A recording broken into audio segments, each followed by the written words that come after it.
Hela Lions-laget är samlat bara en dag inför resan till Hannover. Där har du varit förut, Niklas. Ja. Vad tycker du om Cebit?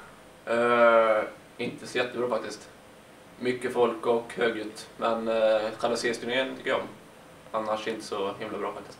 Vilka har du varit där med tidigare? Det var ju blank, gammalt lag. Lite mer som en mix och du vet med Spawn och några grabbar så. Men det gick inte så himla bra då så. Om ni ska analysera gruppen på Intel Extreme Masters. Om vi börjar med dig, Emil. Vilket lag kommer bli jobbigast och varför? Jag vet inte. Jag tror Navi kommer bli så. Alltså. De vill ha en 20 sen i Kiev och så. De är nog väl förberedda, tror jag. För dig?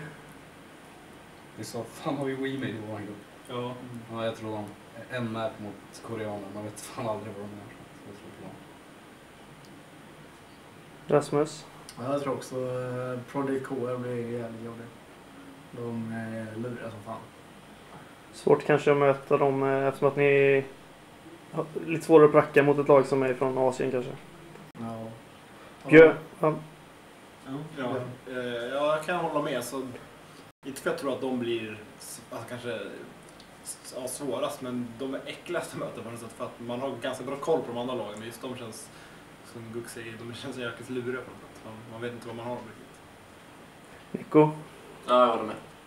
De andra lagen har man lite koll på så. Hur blir det dem i så fall? Att bootcampa så här inför ett event är ju ett väldigt normalt beteende. Men skulle någon av er kunna gå igenom hur ser en bootcamp-dag ut med Lions? Ska jag ta den? Ja, vi går upp. Vi ska gå upp före de andra lite, men vi ser att alla är vakna i alla fall vid 2 på eftermiddagen.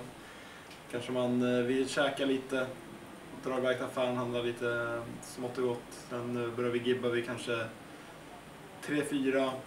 Spelar några maps, sen tar vi en liten paus, käkar, snackar lite taktiker, vad som gått bra och dåligt och sen spelar vi några maps till.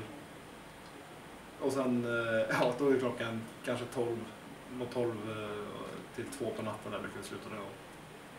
Vem eller vilka är det som är de som sover mest? Det är jag. Sover mest vet jag inte. Nej, okej, Men, sover minst. Eller sover längst, men det var senast. sämst tider. Känner ni att det är någon i laget som har en tendens att aldrig hålla tyst på nätterna så här? När man ska gå och lägga sig? I så fall vem? Emil snarkar och bajsar. Finns det på natten så. Det är Emil. Kanske så på sova. Vet. Hur vet du att det är bytt? Ja, för att ni var Eller hur? Bandspelare natt. Är det viktigt för ett lags relation att bootcampa? Nej, vi känner inte varandra. Det blir nice, det blir lite skönare teamspel också innan, skulle jag säga. Förutom just det med Emil när han sover då kanske. Ja. Ja, men det är nice. Om ni skulle säga varsin mening om varför det är viktigt att bootcampa som riktar sig kanske till den yngre generationen som har skaffat ett Counter-Strike-lag och förklara varför. Vad är det för fördel med att bootcampa? Emil, om du börjar. Ja, men som man visar sina lagkamrater hur man själv rör sig på banan och vart man håller exakt. Lättare att visa på banan. Frej?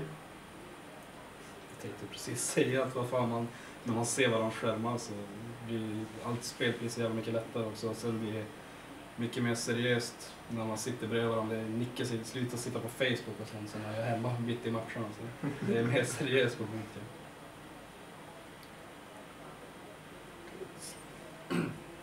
Ja. Man har skönare stol på bootcamp. Men man har jävligt mycket sämre stol. Nej, men den stolen är jävligt bra.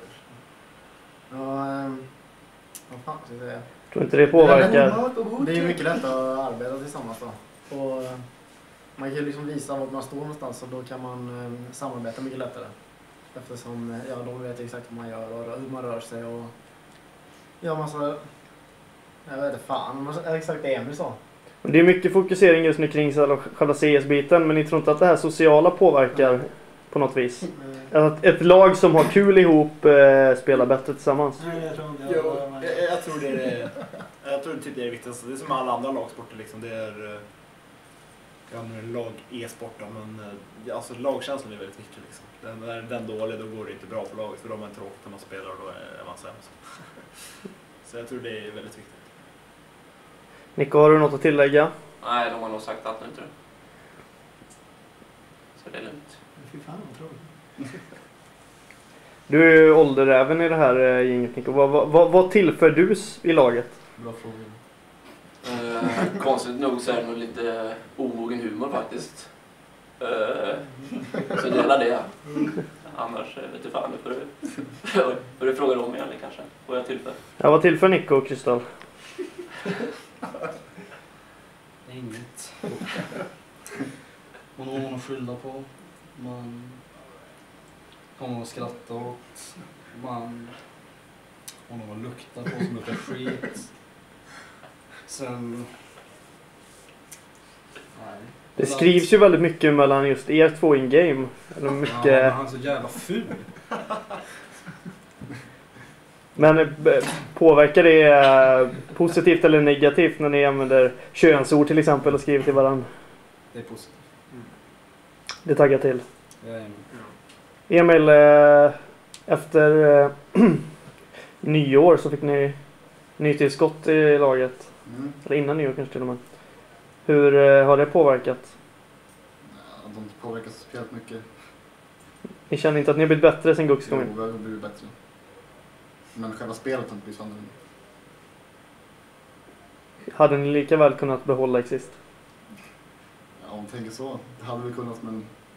Hade du hellre behållit Exist? Nej, Varför? för att Guxen är bättre. Och det är bättre i laget nu.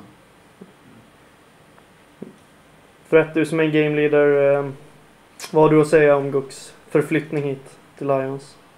Ja, alltså det var väldigt trist när man fick reda på att Exist skulle lämna, men det blev det bästa som kunde hända i situationen, liksom, att vi fick med Gux. Så det var ett riktigt bra tillskott, vågar jag påstå.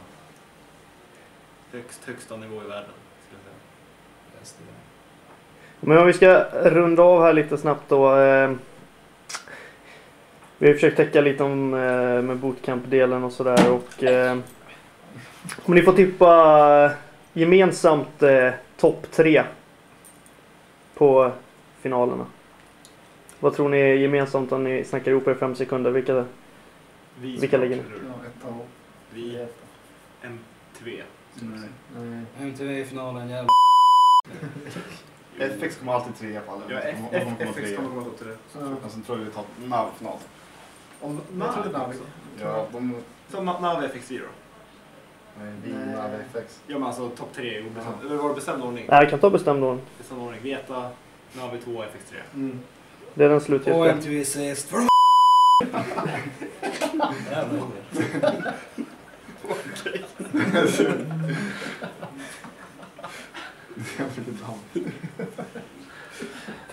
Förresten, vi kan ta det. Vad tror ni om de andra svensklagens chans?